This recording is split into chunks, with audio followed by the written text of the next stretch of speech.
Hi students, in this session we are going to study about other methods of asexual reproduction. We have seen that one of the method was budding. Now another method which is very common, which we see usually in the plants which are in the water and they are microscopic, this is your fragmentation. As the name suggests, fragments. So what happens in this kind of reproduction? Fragments are formed from the parent body. Usually, the example that we state for this kind of reproduction is your spirogyra. Now, this over here is the diagram of the spirogyra. It is usually present in your stagnant water. So, what happens once the spirogyra has reached its maturity? Usually, the spirogyra is in the form of long tube, which is somewhat like this. Over here, it has compartments like this, right? So this is basically, it goes up to few centimeters or meters. This is a long filament like structure. So what happens once the spirogyra has reached its maturity, it has to start producing new organisms. So how does it do that? Again, only one spirogyra is enough to produce new offspring or new daughter cells. In this case, what happens is the spirogyra will fragment. That means it will form fragment, it will start breaking.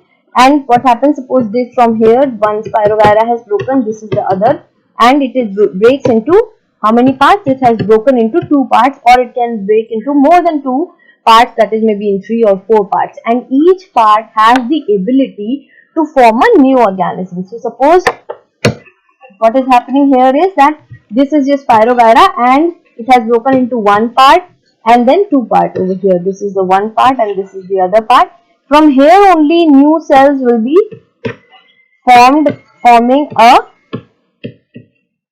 bigger spirogyra. So in this way you see that this is one and this is the second daughter nuclei, correct? So in this way you see that once the mature or the big spirogyra has broken into pieces, each piece or each fragment will start producing a new organism. So in this way we see that only one parent is involved in the reproduction, wherein it breaks itself, it makes fragments of itself, and each fragment grows into a new individual which is capable of living their individual independent life, right? So for example, in budding we had seen that either the bud will be removed from the parent and will start growing as a new individual.